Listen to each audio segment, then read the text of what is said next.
fresh from the showcase and protected by from the bright lights by my Hublot sunglasses here.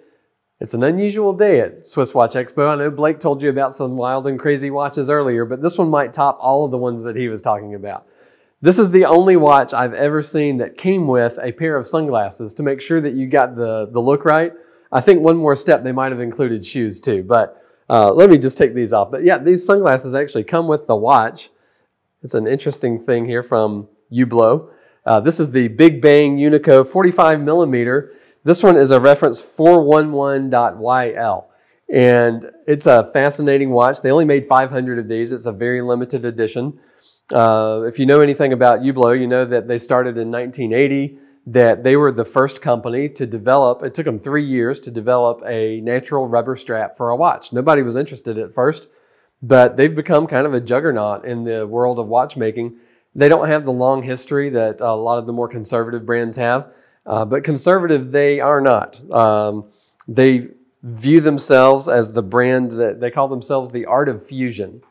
And the watch itself, I mean, you can see it's big, it's bold, it's a little bit crazy looking, but when you really look at what it's got going on, it's a fascinating watch. It really is. They have incorporated into this some of the most creative use of different materials. I'm going to say some material names here in this video I've never said before. The movement itself, you might think this thing is all flash and no substance. You'd be wrong if you thought that. The movement is a completely in-house developed and manufactured movement. It's the caliber HUB 1242. And if you look that up and see, you'll see some really impressive statistics on this movement. They do use some interesting materials in it, but they've also really innovated in some of the ways that it actually works. The entire escapement module, where the balance wheel, the escapement, the lever, it's all as in the movement as a modular piece that can be removed by itself. It makes servicing much faster and easier on the watch. They've got some materials in some of the gear wheels that are so high tech that the gear teeth actually are a little bit flexible so that it makes the movement really smooth. It has a 72-hour power reserve. I love the fact that it's a flyback chronograph. We've talked about that before.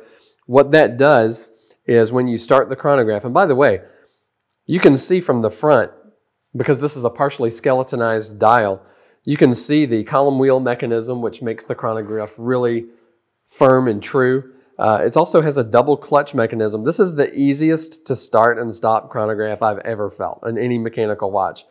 Just the slightest touch here to the pusher and the chronograph starts and stops.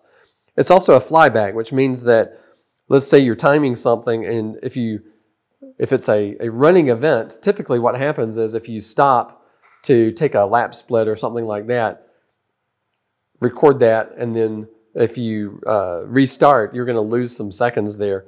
On a flyback, you just press the reset and it will just jump right back and continue timing without stopping in between. So it's a really complicated movement. Hats off to Hublot. But even in that movement, I'm going to read to you what they said the movement has in it. Microblasted anthracite ruthenium plated main plate and bridges. So I've definitely never uttered those words on one of these videos before. The case itself, it's carbon fiber.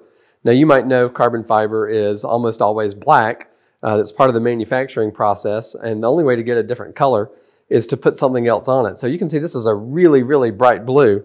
That material is called Texalium, which is a fiberglass-based fabric with a thin coating of aluminum on the surface that can be pigmented. That's why it's so bright, the blue color. And you can see they've also coated the hour indices, the numbers, and the hands are PVD coated in a similar color. So this thing is all about color. One of the interesting aspects to it is that on the edges, there is a resin. Here's another material. It's a lateral, it's a blue composite resin insert that's on the sides. And then, of course, it's got the exhibition case back, so you can see that beautiful movement. You can see they only made 500 of this model. Really, really beautiful movement. The finishes are just outstanding on it. The materials are so obviously different than anything you've ever seen. The strap here, I'm sure you've noticed, this is like a denim. It's like the blue jeans from the 70s. You can see it's got the denim and it's got these riveted aluminum studs in it. But no fear, there's a system of removing the strap. That's a quick release that Hublot came up with so that you can change the straps easily. But the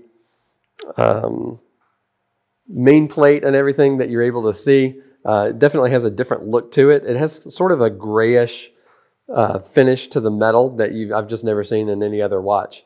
So look on our website, click the button to see if it's still in stock. This is a watch that certainly we've never seen before here at SwissWatchExpo. Doubt we'll ever have it again. So jump on the opportunity, click the bell, like and subscribe, and give us a call, see if we've still got this, if we can set you up with your own Hublot Big Bang Unico 45mm.